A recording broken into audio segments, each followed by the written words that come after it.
Welcome to Mr. Heaton's Math Lab. In this video, we're going to learn about how to read clocks. Now, whenever we take a look at a clock, we need to remember what the shorthand and the longhand means. Now again, the longhand is going to correspond to the minutes. The shorthand corresponds to the amount of hours. So when we take the time, we take the hours plus a semicolon and we look at the minutes. So for this example, let's take a look at the shorthand first. And the shorthand is always going to be the arrow that is about halfway through the clock, which is here. So if we extend that out, it goes to the 4. So the hours is going to be 4. Now the minute corresponds to this long arrow, the longhand, and that will correspond to 0 because anything at the top will be 0. If you remember that for any clock, that the indentations that you see here correspond to each individual minute. So 1, 2, 3, 4, and 5. Where each one of these numbers is going to be 1 times 5 to figure out the minutes. So 2 times 5 is 10, 3 times 5 is 15, 20, 25, and so on. So say here we have our clock on the left. Let's take the measurement. So the shorthand corresponds to 1. The longhand corresponds to 0, so we know it is 1 o'clock. Now let's say we want to add 35 minutes. Let's try 35. So if we add 35 minutes, we can count each one of these. So 1, 2, 3, 4, 5, 6, 7, 8, 9, 10, 11, 12, 13, 14, 15, 16, 17, 18, 19, 20, 21, 2, 3, 4, 25, 26, 27, 28, 29, 30, 31, 32, 33, 34, 35. So that new longhand is going to correspond to 35. So our new time will be 1:35. 1:35. Or since we know that this is 1 o'clock, we can add 35 minutes. So the 1 that stays, right? We're only looking at minutes, so we get 35. It'd be 1:35. Okay, let's try another example. So again, we have our clock on the left here, so we know that the shorthand corresponds to the 2. Longhand corresponds to 6, so 6 times 5 is 30, so our time is 2:30. Now, let's try subtracting 5 minutes from this time. We can do it two ways. We can start with the 6, or the 30, and we can subtract 5 minutes. So instead of us going forward, we're going to go backwards in time. We're going to subtract 1, 2, 3, 4, 5. So now that longhand corresponds to that 5, which we know 5 times 5 is 225. So again, shorthand at 2, longhand at 25. Okay, now the other way you could do it, since we're subtracting, we know that our original time was 2:30. We can subtract the 5 from here. So if we subtract 30 minus 5, that will be 25. So our answer is 225. All right, let's try another example. So again, we have 2:30 for this. What happens if we subtract 30 minutes? So we're going to subtract 30. Right, our minutes hand is the long hand, which corresponds with the 30 here. So if we subtract 30, that's going to count 1, 2, 3, 4, 5, 6, 7, 8, 9, 10, 11, 12, 13, 14, 15, 16, 17, 18, 19, 20, 21, 22, 23, 24, 25, 26, 27, 28, 29, 30. Okay, that's our long hand, right? It's our minute hand. So that long hand is going to go here. What is the time now? Right? Our long hand is here. Our short hand is here. What is that time? Well, we know that the shorthand, we always do that measurement first. That's a 2. Long hand goes to 12. That always corresponds to 0 for minutes. So the time is 2 o'clock. Okay, we can also do the subtraction just by looking at the numbers. So 2:30 minus 30 minutes. What's 30 minus 30? That's 2 o'clock. So let's start taking a look at some word problems. Let's start with this one. And this one says, Emma starts reading her book at 3:45 p.m. She reads for 15 minutes. What time does she stop reading? So remember, we have 3:45 for our time to start, which corresponds to 3 for the shorthand. The longhand corresponds to 9.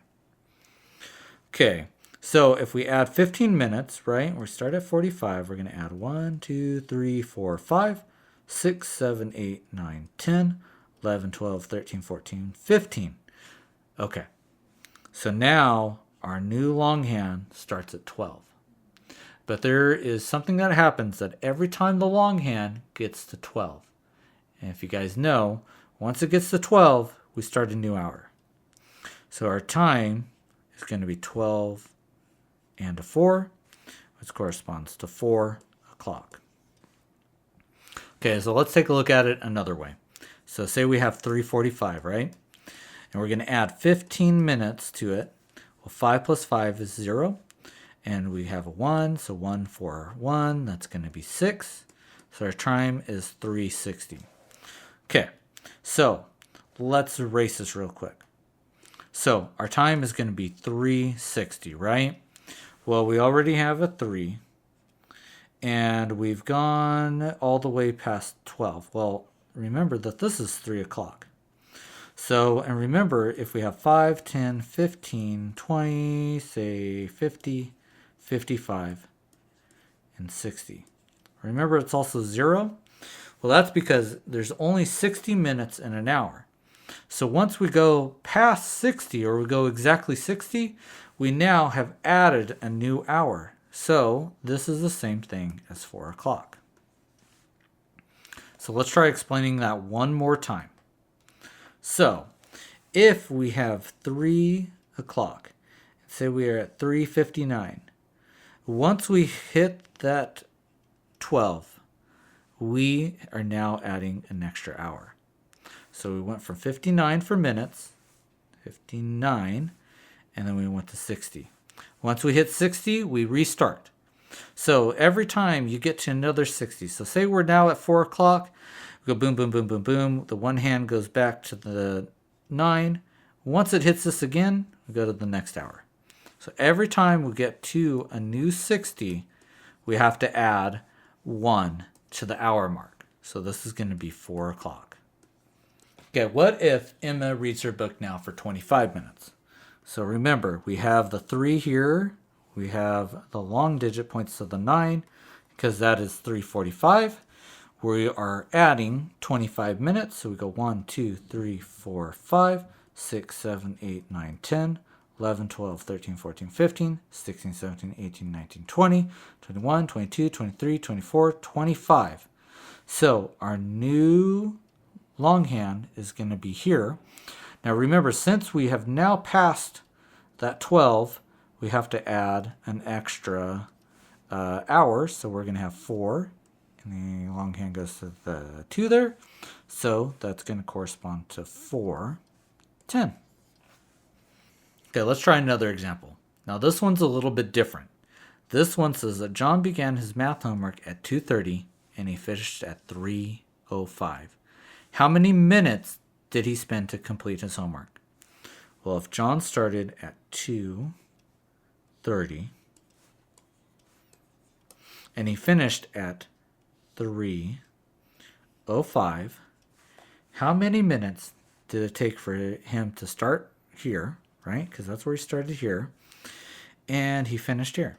So let's just add that together. We got 1, 2, 3, 4, 5, 6, 7, 8, 9, 10, 11, 12, 13, 14, 15, 16, 17, 18, 19, 20, 21, 22, 23, 24, 25, 26, 27, 28, 29, 30, 31, 32, 33, 34, 35. Took him 35 minutes to finish his homework. Okay, so Jordan's birthday party starts at 1:10 and ends at 4:55. How long is her birthday party? Well, we know that her birthday party started at 1:10 and it ended at 4:55. Okay, well, let's see. We have 4:55 for it ending. We have 1:10 for it to begin. So we can subtract these two numbers, and that might be an easier way. Let's see. 5 minus 0 is 5. 5 minus 1 is 4. 4 minus 1 is 3. So it took her 3 hours and 45 minutes. All right, so can we confirm that that is correct? Let's take a look. Well, we could add the minutes here where we started at 10. We can add that across to where we get to 55. So if we add that, that is going to be 5, 10, 15, 20, 25, 30, 35, 40, 45.